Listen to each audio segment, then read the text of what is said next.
Halo pemirsa GPR TV dari Sabang sampai Merauke, dari Miangas hingga Pulau Rote. Bertemu lagi bersama saya Bilki Sabila dalam program Kominfo Newsroom. Halo pemirsa GPR TV.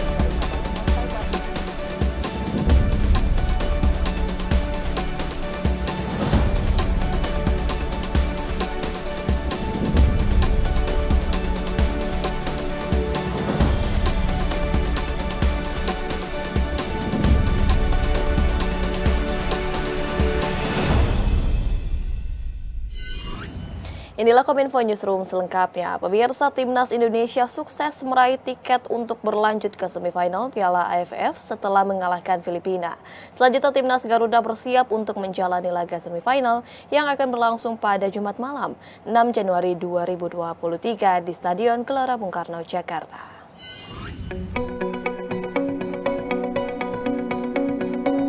Dalam laga terakhir grup A Piala AFF, tim nasional Indonesia hanya menang 2-1 atas tuan rumah Filipina di Stadion Rizal Memorial, Manila. Dengan hasil ini, maka skuad Garuda menempati posisi runner-up grup A dan akan menghadapi juara grup B. Lawan timnas Indonesia baru akan diketahui malam ini dengan posisi sementara Vietnam ada di pucuk klasmen grup B. Partai semifinal Piala AFF akan berlangsung 2 putaran, tandang dan kandang. Semifinal pertama akan berlangsung pada Jumat malam 6 Januari 2023 di Stadion Gelora Bung Karno.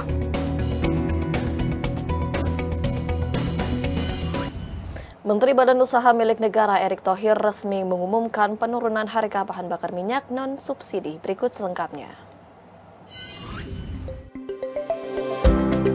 Menteri BUMN Erick Thohir dalam preskonnya terkait penyesuaian harga BBM Pertamax menyebutkan mulai pukul 14 waktu Indonesia Barat hari ini, pemerintah secara resmi menurunkan harga BBM non-subsidi jenis Pertamax, Pertamax Turbo, dan Dexlite. Penurunan harga BBM non-subsidi tersebut diambil pemerintah salah satunya untuk menyeimbangi fluktuasi harga minyak dunia. Selain itu, PT Pertamina juga menjadikan MOPS atau Mean of Plate Singapore sebagai acuan dalam penetapan harga BBM. Harga Pertamax yang semula Rp13.900 kini turun menjadi Rp12.800 per liter. Pertamax Turbo dari Rp15.200 menjadi Rp14.050 dan Dexlite dari Rp18.800 menjadi Rp16.150 per liter. Keputusan harga baru BBM ini berlaku untuk provinsi dengan besaran pajak bahan bakar kendaraan bermotor sebesar 5% seperti di wilayah DKI Jakarta.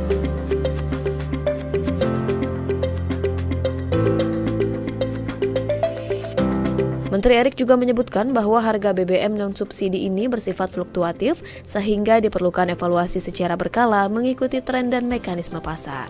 Pertamina melakukan penyesuaian harga mengikuti tren harga minyak dunia dan harga rata-rata publikasi minyak.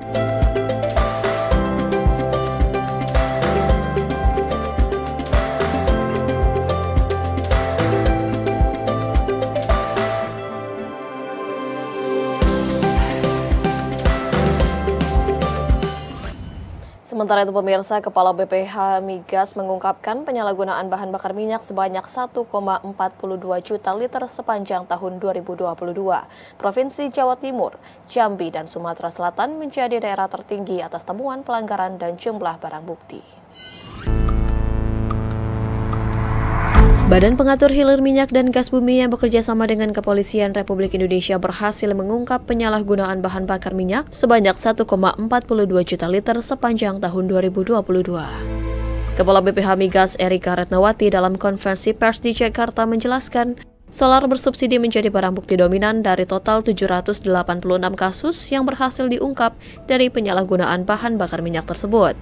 Dengan rincian, 1,02 juta liter solar bersubsidi, 837 liter premium, 14.855 liter Petralite, 1.000 liter Pertamax, 233.403 liter BBM oplosan, 93.605 solar non-subsidi, dan 52.642 minyak tanah subsidi. Dan Provinsi Jawa Timur, Jambi, dan Sumatera Selatan adalah daerah tertinggi terhadap jumlah barang bukti tersebut.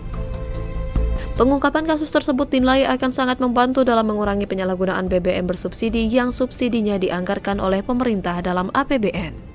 Sedangkan bagi setiap orang yang menyalahgunakan pengangkutan maupun niaga bahan bakar minyak yang disubsidi pemerintah, dipidana dengan pidana penjara paling lama 6 tahun dan denda paling tinggi Rp60 miliar. Giat bersama antara pihak kepolisian dan BPH Migas seperti yang kita telah laksanakan selama tahun 2022 ini diharapkan dapat terus bersinergi antara tim BPH Migas khususnya pengawasan dan PPNS bersama dengan elemen Polri yang diyakini akan bisa memperkuat kinerja bersama dalam bidang penegakan hukum di bidang hilir migas. Menteri Pariwisata dan Ekonomi Kreatif Sandiaga Uno meyakini sektor pariwisata Indonesia akan mencatat kinerja positif di tahun 2023. Salah satunya ialah dengan momentum pencabutan status PPKM di Indonesia.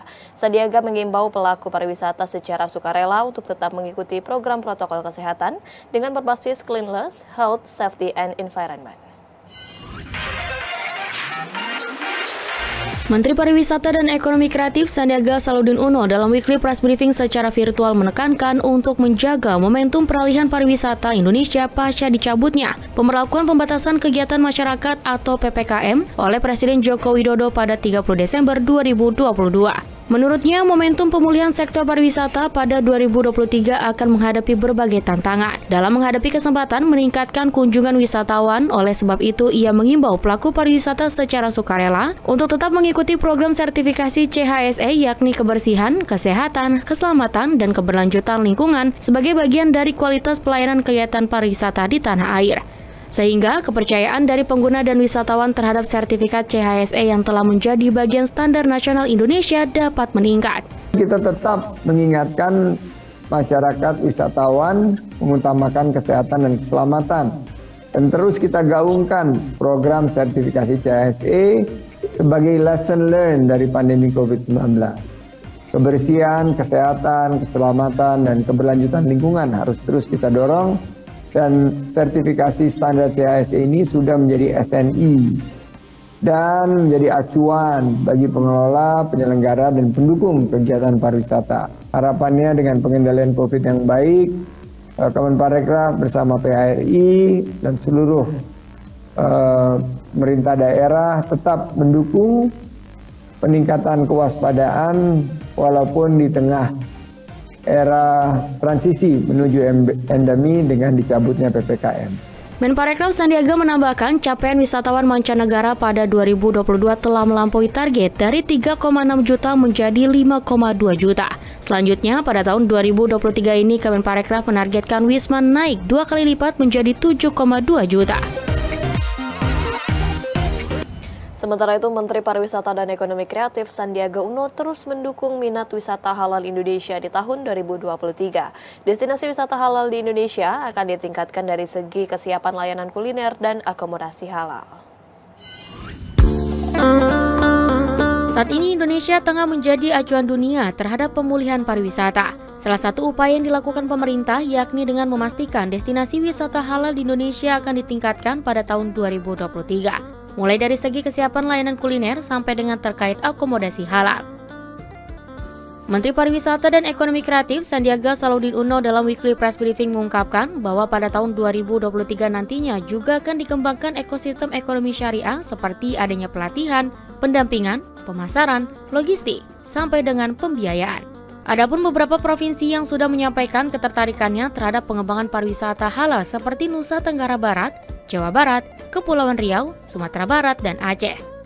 Hal tersebut ditujukan untuk menangkap peluang wisatawan Nusantara, regional seperti tingkatan di Asia Tenggara, serta wisatawan Timur Tengah.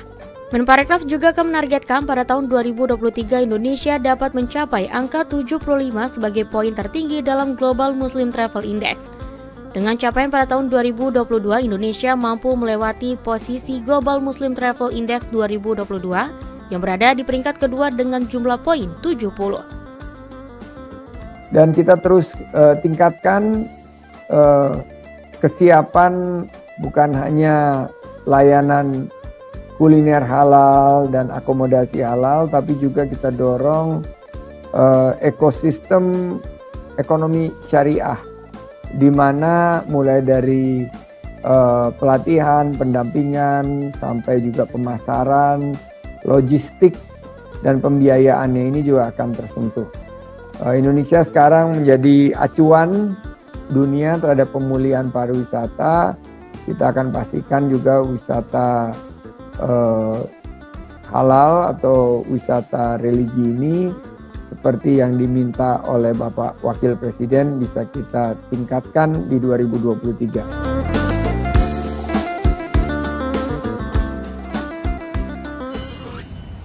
Pemirsa, tetaplah bersama kami dalam Kominfo Newsroom karena kami akan menghadirkan informasi lainnya.